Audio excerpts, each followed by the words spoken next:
Baik, setelah kita bernyanyi tadi, saatnya kita mendengarkan firman Tuhan. Karena slogan kita di tempat ini adalah Singing is the queen and preaching is the king.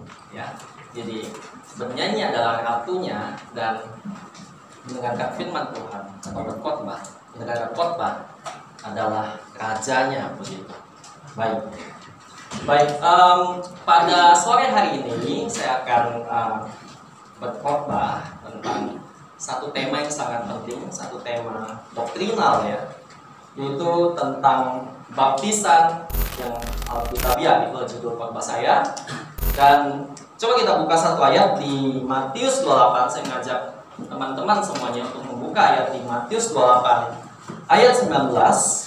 Silakan kalau kita Anda di Matius 28 ayat 19. Kalau sudah dapat, kita baca sama-sama dalam hitungan ketiga. Matius 28 ayat 19, 1, 2, 3. Karena itu, pergilah, jadikanlah semua bangsa muridku, dan baptislah mereka dalam nama Bapa dan Anak dan Roh Kudus. Nah, ayat yang barusan kita baca, inilah adalah ayat yang tidak asing lagi, karena inilah yang dinamakan sebagai amanat agung Yesus Kristus. Atau bahasa Inggrisnya The Great Commission. Oke? Baik, sebelum kita melanjutkan lebih jauh, mari kita tundukkan kepala kita. Bapak Surgawi, kami sangat bersyukur Tuhan buat sore hari ini. Dalam kebaktian pemuda-pemudi Tuhan, Kau mengumpulkan kami di tempat ini.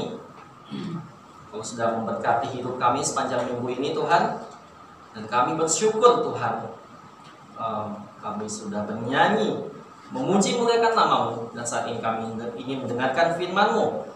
Kiranya Tuhan yang berkati kami semua, berkati juga hamba yang kami menyampaikan firman-Mu. Biarlah firman yang disampaikan tidak hanya menjadi berkat bagi jemaat sekalian semuanya, tapi bagi hamba sendiri ya Tuhan.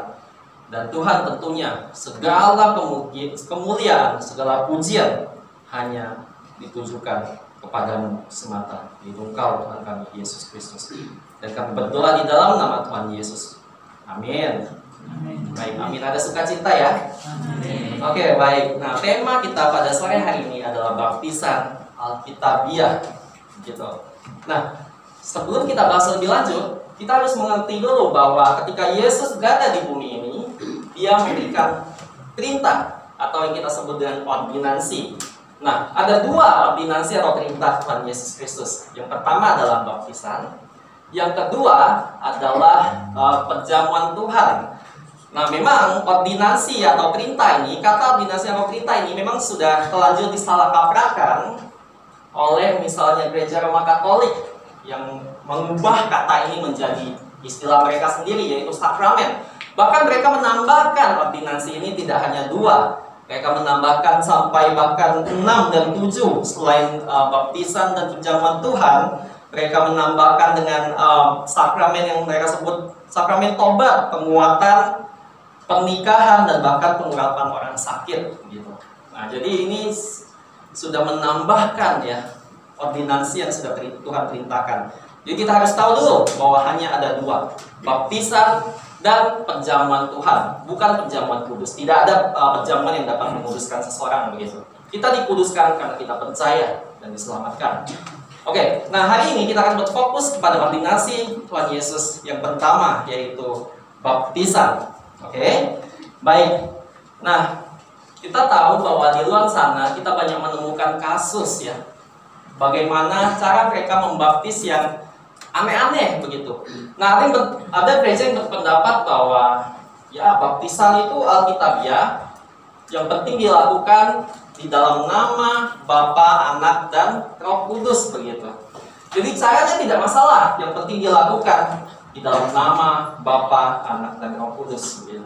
Jadi mereka boleh melakukannya dengan cara dipercik, dengan cara dikibar bendera, bahkan dengan lucu sekali pada zaman pandemi ini saya ada lihat fotonya bahwa ada bayi yang dibaptis dengan pistol mainan, dengan mainan anak-anak. Mungkin pada Saat kita kecil dulu kita pernah main ya. Setuju nggak? Pernah ya? Saya pernah ya. Jadi pistol mainan begitu. Jadi anak bayinya di situ karena pandemi social distancing. Jadi pendetanya istilah mereka menembak bayi itu dengan pistol mainan. Ces. Gini. Dalam nama Bapa, Anak dan Roh Kudus. Ces. Nah, itu baptisan Alkitabiah menurut mereka begitu.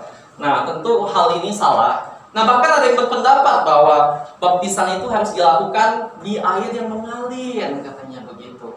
Agar ketika dibaptis, dosa-dosa mereka pun ikut mengalir dengan air itu sampai ke laut mungkin begitu. Nah, tentu ini tidak diinspirasikan dari Alkitab. Alkitab tidak pernah mengajarkan hal ini begitu. Ya mungkin diinspirasikan dari lagu mungkin. Teman-teman ada yang ingat lagu Bengawan Solo? Liriknya kan air mengalir sampai jauh, akhirnya ke laut gitu ya. Mungkin terinspirasi oleh lagu ini begitu. Mungkin saja sekiranya yang tahu, namun ini salah. Nah, bahkan ada yang mengambil atau menyimpulkan hal baptisan ini ke tingkat yang lebih ekstrim. Yaitu mereka berkata, baptisan yang Alkitabiah harus dilakukan di Israel sana, di Sungai Yordan sana begitu. Bayangkan. Kita tahu di Alkitab banyak memberitahukan kita informasi mengenai baptisan ini. Salah satunya adalah lokasi baptisannya. Paulus tidak dibaptiskan di Sungai Yordan, dia dibaptiskan di Damsyik saat dia bertobat. Jemaat-jemaat Efesus dibaptis di Efesus, jemaat-jemaat Filipi dibaptis di Filipi. Kenapa harus jauh-jauh? Meskipun dekat ya. Nah, kenapa harus sampai ke Sungai Yordan? Tentu ini adalah hal yang sangat ngawur sekali begitu. Oke. Nah, baik. Namun sebelum kita masuk ke poin yang pertama, yaitu siapakah poin lebih lanjut begitu ya. Kita akan lihat dulu mengapa ada pentingnya, mengapa Tuhan memerintahkan bahwa harus ada satu baptisan. Nah, kita tahu ketika kita sudah banyak dengan cerita di Kejadian 1 ayat 1 di mana ketika Tuhan menciptakan manusia, Tuhan menciptakan alam semesta binatang, dan ketika manusia Adam dan Hawa tidak taat kepada Allah, kemudian mereka memberontak. Kemudian pada saat itulah dosa masuk, dan dosa menurut Roma 6 ayat 23 hukumannya adalah maut. Jadi maut ini layak diterima oleh manusia. Namun Allah sangat begitu mengasihi umat manusia. Di John 3:16, di Yohanes 3 ayat 16 berkata, sebab begitu besar kasih Allah akan dunia ini sehingga Ia mengaruniakan anak yang tunggal, supaya setiap orang yang percaya kepadanya tidak binasa, melainkan beroleh hidup yang kekal. Nah, sejak manusia pertama jatuh ke dalam dosa, saat itu juga Allah berjanji akan kirim juru selamat. Nah, sambil memandang ke depan, percaya akan janji Allah ini, manusia di perjanjian lama disuruh melakukan ibadah simbolik sederhana, yaitu menyusun batu dalam menjadi bentuk mesbah, kemudian meletakkan binatang, biasanya kambing domba, kemudian memegang kepalanya mengaku dosa, artinya bertobat, dan percaya bahwa Allah akan kirim juru selamat, kemudian binatang itu disembelih, begitu. Nah, itulah tanda bahwa mereka telah percaya dan bertobat. Begitu. Nah, kemudian ketika Tuhan Yesus datang dan diawali dengan Yohanes Pembaptis yang menunjuk pada Tuhan Yesus, dia berkata di ayat Yohanes 1 ayat 29, lihatlah anak domba Allah yang menghapus dosa seluruh manusia. Begitu. Nah, artinya adalah domba yang dijanjikan itu, domba yang disimbolkan, yang diletakkan di atas mesbah, kemudian yang dipotong, adalah menyimbolkan juru selamat yang akan mati di atas kayu salib, yang akan menyelamatkan mereka begitu. Jadi, demikian juga halnya kita, ketika kita yang hidup di perjanjian baru, kita lebih simpel lagi cara diselamatkannya, yaitu kita percaya dan bertobat. Jadi di PL cara diselamatkan percaya dan bertobat. Demikian juga di PB tidak ada bedanya percaya dan bertobat. Bedanya adalah mereka percaya dan bertobat dan mengimani janji Allah tentang juru selamat yang belum datang, yang akan datang kemudian. Tetapi kita percaya dan bertobat mengimani juru selamat yang sudah datang, begitu, yang disalibkan di atas kayu salib.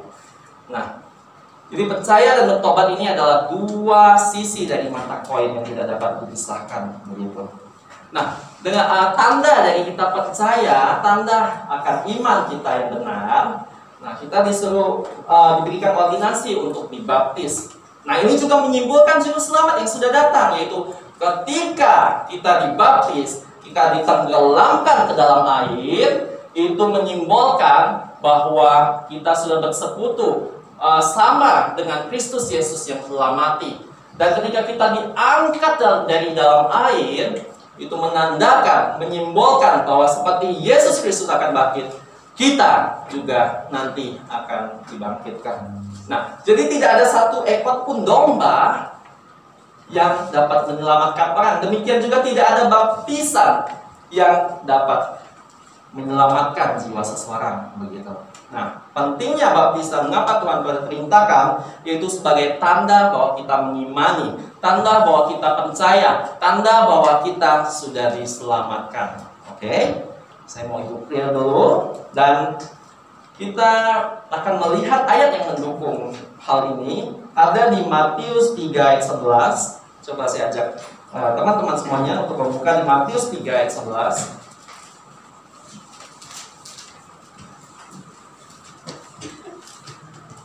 Ya, kalau sudah dapat saya bacakan kepada kita semuanya. Aku membaptis kamu dengan air sebagai apa katanya? Sebagai tanda pertobatan. Nah, mungkin ada yang bertanya, loh, kalau begitu mengapa Yesus dibaptis juga begitu? Apakah artinya Yesus pernah berdosa kemudian dia bertobat dan sebagai tandanya itu dia diselamatkan? Tidak. Yesus adalah orang suci, orang kudus yang tidak pernah berbuat dosa. Tipu tidak ada di mulutnya gitu. Dan di Ibrani dikatakan bahwa dia adalah imam besar yang turut merasakan penderitaan kita, hanya saja dia tidak berbuat dosa. Begitu. Nah, kemudian kita akan masuk ke dalam poin yang kedua setelah kita tahu mengapa pentingnya ordinasi baptisan ini, yaitu sebagai tanda kita sudah percaya. Kita masuk ke dalam poin kedua, yaitu siapakah yang boleh dibaptis. Pertanyaannya, siapakah yang boleh dibaptis? Jadi kita tahu tadi bahwa orang yang sudah diselamatkan, orang yang sudah bertobat, percaya dan beriman kepada juru selamat yang sudah datang itu. Nah, kemudian di Markus 16 ayat 15 sampai 16 berkata, saya bacakan saja. Lalu ia berkata kepada mereka, pergilah ke seluruh dunia, beritakanlah Injil kepada segala makhluk. Siapa yang perhatikan ini? Siapa yang percaya dan dibaptis. Jadi dipercaya dulu baru dibaptis, begitu. Nah, kemudian artinya orang yang sungguh-sungguh sudah percaya dan diselamatkan. Nah, mereka diselamatkan karena apa? Apakah karena anak pendeta gitu, akhirnya diselamatkan? Atau karena tinggal di gereja, akhirnya diselamatkan? Atau karena sudah pelayanan kemana-mana, begitu, pimpin nyanyi, berkhotbah, main piano dan lain sebagainya, akhirnya diselamatkan? Tidak. Alkitab dengan jelas berkata bahwa syarat diselamatkan, dan pertanyaan ini juga pernah ditanyakan ketika kepala penjara di Filipi, kita ingat di Kisah Para Rasul 16 ayat 30-31, yaitu kepala penjara ini bertanya kepada Paulus dan Silas, katanya, Tuhan, bagaimana caranya aku diselamatkan?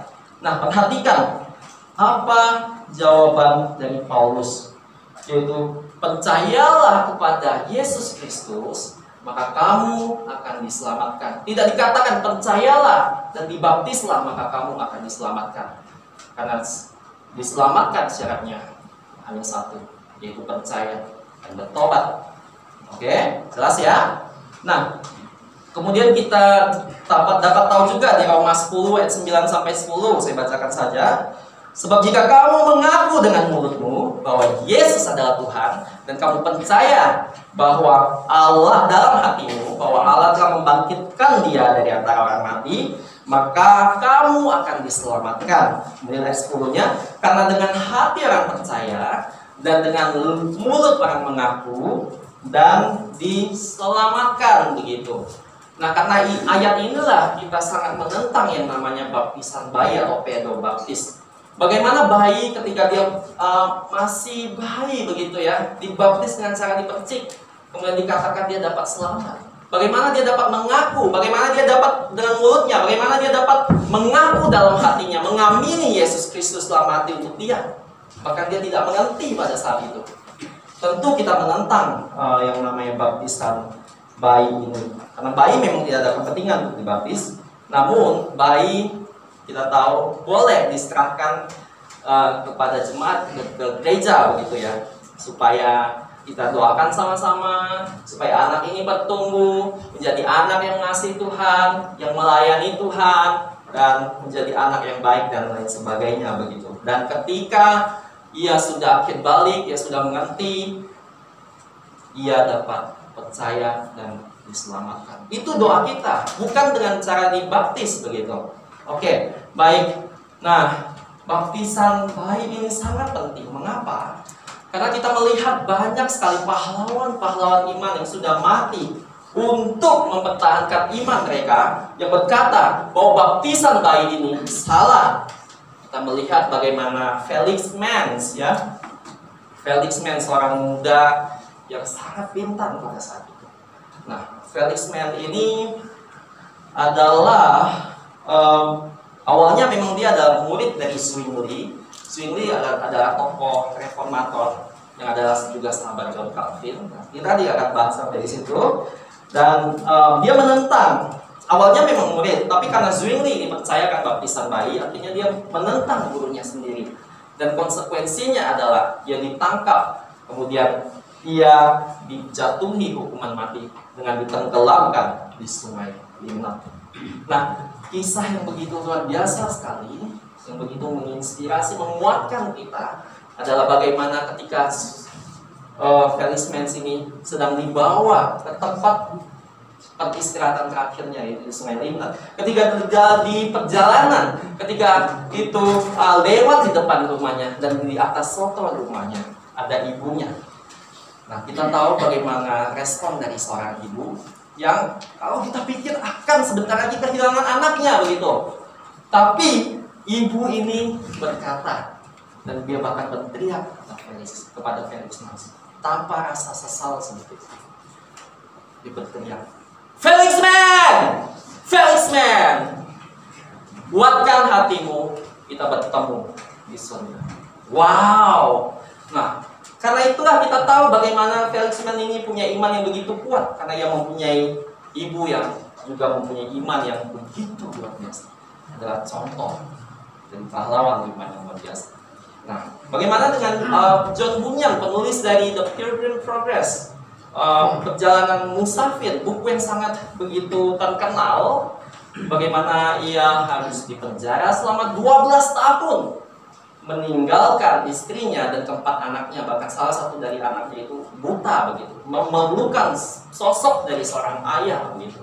Nah, karena John Bunyan itu begitu manis ketika ia di penjara, nah kepala penjara mempercayakan segala sesuatu baginya begitu, bahkan sangat sayang kepada dia. Kita ingat cerita Yusuf bagaimana ketika ia di penjara ya.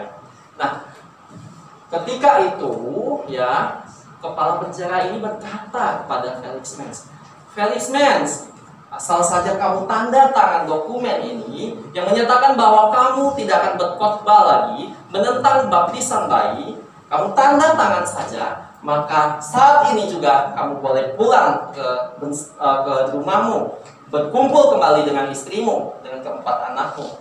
Saat ini juga kamu tanda tangan saja, kamu pulang. Tapi apa John Bunyan menjawab, Tuhan,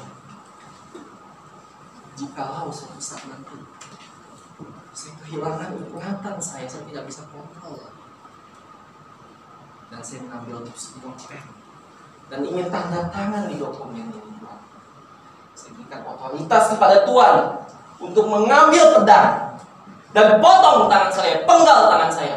Wow, sedemikian kuatnya dan kokohnya iman John Bunyan ini untuk menentang baptisan bayi. Karena itu kita tidak boleh kalah, saudara. Kita tidak boleh kalah. Banyak sekali pahlawan-pahlawan iman yang menjadi contoh bagi kita. Nah, yang mati untuk kebenaran, begitu, berkorban nyawa mereka untuk mempertahankan iman mereka demi kebenaran. Kita melihat bagaimana seorang pahlawan iman juga, yaitu seorang bapak gereja awal. Saya tidak berkata, tokoh gereja awal lebih tepatnya, bukan bapak gereja awal, yaitu Polikarpus. Polikarpus adalah murid langsung dari Yohanes Pembaptis. Yohanes Rasul Yesus. Oke. Yohanes Rasul Yesus, atau yang dikenal dengan Yohanes anak Zebedeus, ya. Oke. Dan ketika Polikarpus sudah di masa tuanya, pada masa itu banyak sekali kaisar yang sinting, dan di mana mereka ingin disembah sebagai Allah, dan terjadi penganiayaan begitu rupa kepada orang Kristen, sehingga kaisar yang sinting ini, karena Polikarpus menolak untuk menyembah dia, memerintahkan kepada prajurit untuk pergi ke rumah Polikarpus dan menangkap dia.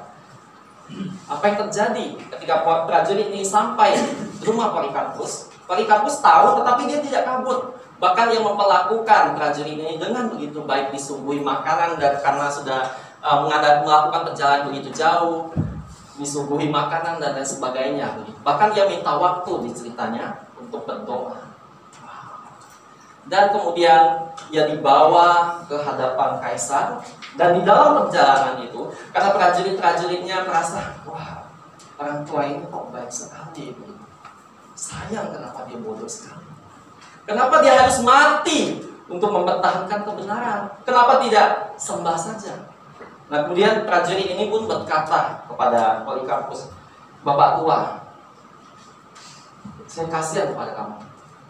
Kamu tinggal, ya, mengaku saja bahwa kaisar adalah Allah, dan kamu pegang dupa, kamu sembah dia. Kamu kan hanya mengaku di mulutmu, gitu ya. Dan kamu ketika sudah selesai menyembah dia dupa, ya udah kamu balik lagi menyembah Allahmu, gitu ya. Apa jawaban kamu? Tuhan, 86 tahun Tuhan yang aku layani, tidak satu kali pun mengecewakan aku. Tidak satu kali. Lalu sekarang aku mau mengecewakan Tuhanku? Suatu pernyataan yang begitu fenomenal. Oke, ya, itu tentang pahlawan-pahlawan iman yang mati untuk kebenaran. Baik.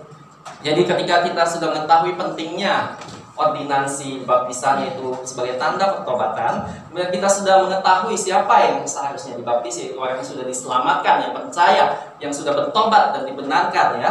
Kemudian kita akan masuk kepada poin yang ketiga, yaitu bagaimana cara yang benar. Nah, di awal tadi kita sudah menyinggung banyak cara yang salah, yaitu ada yang harus dibaptis katanya di air yang mengalir, di kibat bendera, dan lain sebagainya dalam nama Bapa, Putra, dan Roh Kudus. Itu sudah tabiat, atau bahkan yang membawa hal ini ke tingkat lebih ekstrim, berkata harus dibaptis di Sungai Yordan. Apakah itu benar? Tentu salah, itu ngawur, tidak ada dasar Alkitabnya sama sekali. Nah, kemudian cara yang benar bagaimana? Oke, nah kita akan melihat etimologi dari kata aslinya, bahasa aslinya, yaitu Textus Receptus, bahasa Yunani-nya, yaitu dari kata baptizo. Oke, saya akan jelaskan sedikit. Baptizo, ya, harusnya dalam bahasa Inggrisnya itu adalah immersion, artinya adalah dicelupkan ke dalam air. Nah, kalau dipencik seperti yang baptisan bayi dipencik, itu bukan baptizo, melainkan adalah trantizo. Nah, trantizo ini kita temukan di 1 Petrus 1 ayat 2, yang dikatakan trantismon aimatos Yeso Kristo. Jadi trantismon ini dari akar kata trantizo, yaitu kita menerima pencikan dari Yesus, darah Yesus Kristus, aimatos itu darah, gitu ya. Nah, jadi rantiso itu dipercik, baptiso itu diselamkan begitu. Nah, memang penerjemah Alkitab King James Bible pada saat itu memang menghadapi suatu dilema begitu. Nah, karena apa? Kita tahu bahwa King James Bible ini diperintahkan untuk diterjemahkan dari bahasa aslinya Yunani, dari Textus Receptus, kemudian perjanjian baru ya maksud saya, dan perjanjian lamanya dari Masoretic Text, yaitu bahasa Ibrani, dan diperintahkan oleh Kaisar James pada saat itu, yaitu pada abad ke-17, untuk diterjemahkan ke dalam bahasa Inggris. Nah, dan ini juga kalau kita melihat latar belakangnya ini sangat menarik ya, karena ini adalah jawaban apa yang menyebabkan Raja James pada saat itu memerintahkan untuk penerjemahan ini. Ini sangat menarik karena ini adalah kita percaya bahwa adalah jawaban doa dari seorang tokoh reformator dan penerjemah Alkitab pertama, yang salah satu yang pertama yang awal yang menerjemahkan Alkitab bahasa asli ke bahasa Inggris. Yaitu siapa? Masih ada yang ingat? William Tyndale. Nah, William Tyndale ini ya hidup di abad ke-16. Jadi 40 tahun sebelum Raja James memerintahkan untuk penerjemahan King James, dan ketika itu ya ia dikatakan melawan raja yang saat itu berkuasa, yaitu Raja Henry ke-8. Nah, Raja Henry ke-8 inilah yang menciptakan sistem agama Anglikan begitu. Karena ia keluar dari Roma Katolik dengan alasan ingin kawin lagi begitu ya.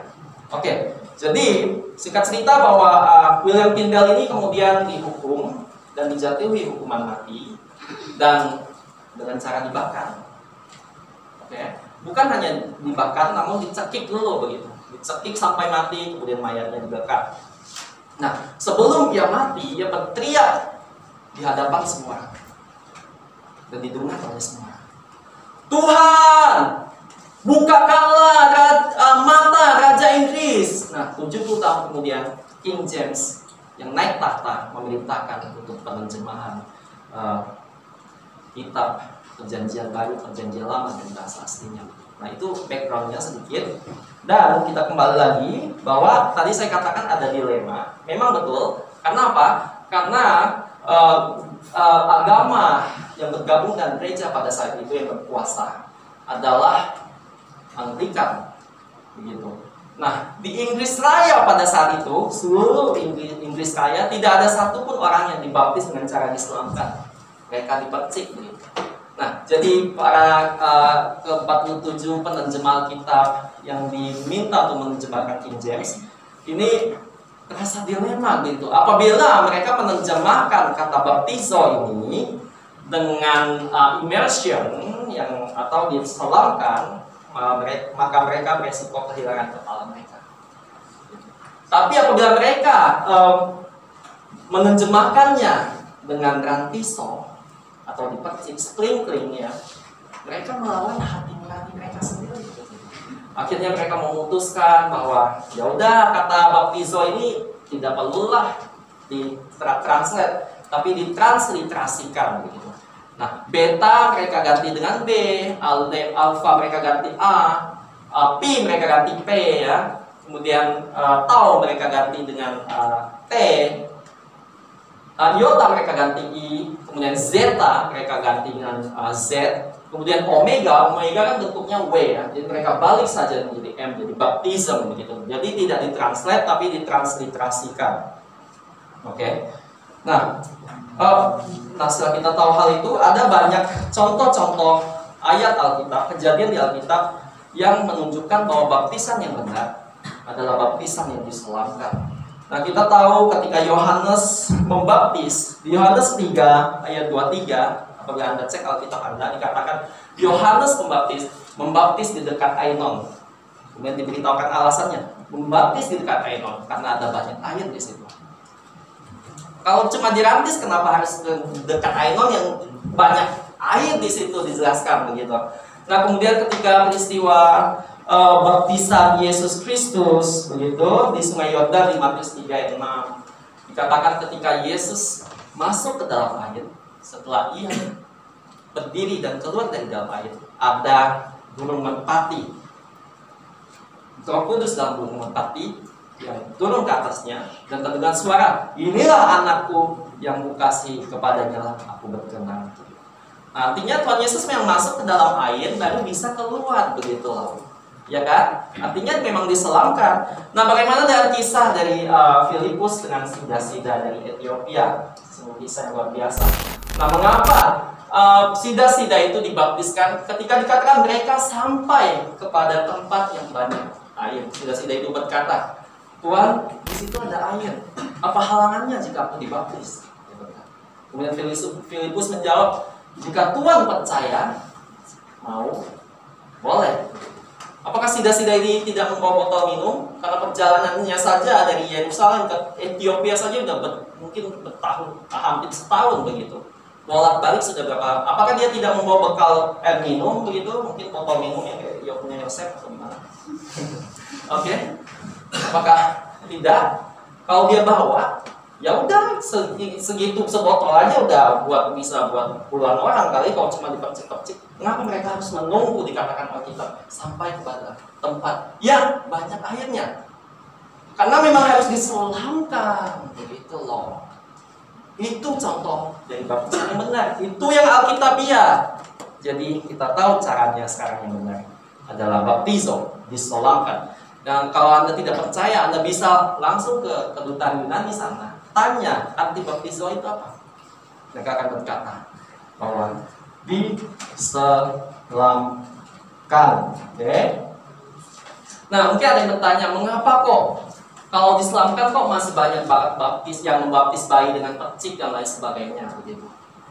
Ya karena mereka sudah salah dari awalnya, begitu loh. Mereka percaya bahwa baptisan itu dari hal ini saja, yaitu mereka percaya baptisan itu menyelamatkan, sehingga mereka ingin bayi-bayi mereka dari bayi pun sudah dibaptis, kemudian diselamatkan, padahal tidak ngerti apa-apa bayi itu, begitu. Karena dari awalnya memang sudah salah, begitu. Nah itu alasannya. Dan artinya, ya, saya mengutip kata-kata dari Pak Sento. Artinya baptisan harus selam. Kalau belum diselamkan, maka sama seperti Kain yang mempersembahkan hasil bumi dan bukan binatang. Jadi orang yang dibaptis percik sama saja dengan belum dibaptis, begitu. Nah ini adalah satu statement yang mengundang kontradiksi, ya. Bahkan ini menjadi perdebatan. Statement ini yang memunculkan satu perdebatan dengan, saya ada baca di media sosial. Ada seorang bapak dan dia Calvinis, saya tidak sebut namanya. Dan kemudian dia berdebat, dari statement ini dia mulai berdebat, baptisan yang benar tuh kata baptizo itu tidak hanya berarti diselamkan, ada arti lainnya lagi dan sebagainya. Dia kutip begitu banyak buku. Kemudian ketika dia menyerang, Pak Stephen yang menjawab, dengan kungfunya, ya kan, ya. Jadi menangkis, bla bla bla bla bla. Nah, artinya adalah mana yang benar? Nah, saya sih jujur melihat mudah sekali, yaitu melihat dulu hidupnya begitu. Nah, kita tahu Pak Stephen melayani jemaat dengan begitu luar biasa. Begitu mengasihi jemaat, ingin melihat jemaatnya maju, dan jemaatnya juga begitu mengasihi dia. Dan Bapak ini, kita harus berdoa untuk dia. Oke, baik. Nah, kalau kita sudah tahu caranya yang benar adalah dibaptis, diselamkan, kita masuk ke dalam poin yang terakhir, yaitu siapa yang seharusnya melakukan ordinasi baptisan ini. Baik, tentu ini kita sudah tahu bahwa harus dilakukan oleh gereja yang benar. Nah, gereja yang benar tuh yang benar apanya begitu ya? Apakah pianonya yang benar atau apakah gedungnya yang megah gitu yang benar begitu ya? Karena ada tulisan benar begitu ya. Ataukah salibnya yang benar? Kemudian kita punya salib yang lumayan gede. Kalau 5 orang belum tentu disangkut di gereja. Dan apakah itu semua yang benar? Tentu tidak. Yang dimaksudkan dengan gereja yang benar adalah doktrinnya yang benar. Oke? 3 doktrin dasarnya. Doktrin soteriologinya, doktrin keselamatannya harus benar. Bahwa diselamatkan harus bertobat dan percaya. tidak ditambahkan dengan embel-embel, dibaptis lah, sakramen inilah, sakramen itu, dan lain sebagainya. Hanya percaya, bukan karena usaha manusia, tetapi karena kasih karunia Allah. Nah, kemudian doktrin dari bibliologinya, bahwa kita percaya bahwa Alkitab satu-satunya firman Tuhan. Di luar Alkitab tidak ada lagi Tuhan menurunkan wahyu, tidak ada lagi ada yang namanya extra biblical authority, tidak ada lagi. Kita percaya Kejadian pasal 1 ayat 1 sampai Wahyu pasal 22 ayat 1, itulah Alkitab firman Tuhan yang sudah dikanonkan secara tertutup, tidak bisa lagi ditambahkan oleh apapun juga, baik itu mimpi, penglihatan, dan lain sebagainya. Kemudian doktrin yang ketiga adalah doktrin eklesiologinya. Kita percaya akan gereja lokal, akan gereja yang independen, yang bukan universal, bukan sinode, tapi independen begitu. Nah, ini penting sekali, teman-teman sekalian. Karena kita tahu ini adalah ordinansi dari Tuhan Yesus sendiri begitu. Nah, setelah kita mengetahui bahwa pentingnya ordinansi ini, yaitu baptisan sebagai tanda pertobatan, kemudian dilakukan terhadap orang yang sudah percaya dan diselamatkan. Kemudian caranya bagaimana? Caranya adalah diselamkan. Kemudian siapa yang seharusnya melakukan ordinansi ini? Yaitu gereja yang benar.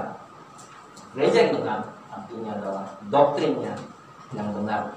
Dan kita sangat bersyukur sekali di tempat ini kita sudah ada di dalam gereja yang benar, doktrinnya benar, dan mengajarkan Alkitab tanpa dikurangi, tanpa ditambahkan. Alkitab apa adanya begitu. Nah, teman-teman sekalian, saya mengajak teman-teman sekalian semuanya, apabila kita sudah memahami apa yang benar, saat inilah kita harus melakukannya. Apabila teman-teman rindu juga akan keluarganya untuk mengetahui tentang kebenaran ini, mulai saat ini Anda bisa membagikannya, karena saya anggap kita semua sudah memahaminya, karena saya sudah khotbahkannya, mempresentasikannya dengan begitu sederhana. Mengapa ada ordinansi? Yaitu baptisannya itu sebagai tanda pertobatan, oke?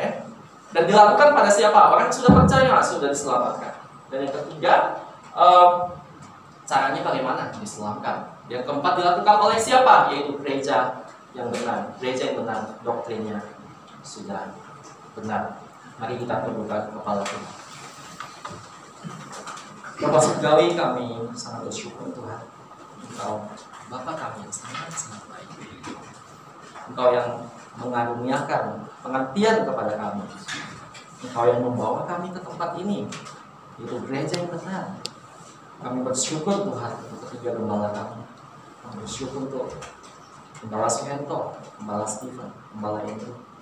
Kami bersyukur untuk para diaken, untuk jemaat di tempat ini Tuhan, yang mengerti kebenaran, yang menjunjung tinggi kebenaran Tuhan. Karena Engkau berkata, yang dapat kami lakukan bukanlah melawan kebenaran Tuhan, tetapi adalah untuk melakukan. Tuhan, berikan kami hikmat, berikan kami kekuatan Tuhan, untuk terus mencari Engkau, untuk terus melayani Engkau Tuhan, dan untuk terus mengenal Engkau, memahami Engkau Tuhan, seperti yang dikatakan di kitab Yeremia Tuhan. Karena itulah yang berkenan kepadamu. Dimohon belas kasihan-Mu Tuhan, supaya kami dapat terus belajar dan semakin mengenal Engkau. Bapak, kami bersyukur dan kami berdoa di dalam nama Tuhan Yesus. Amin.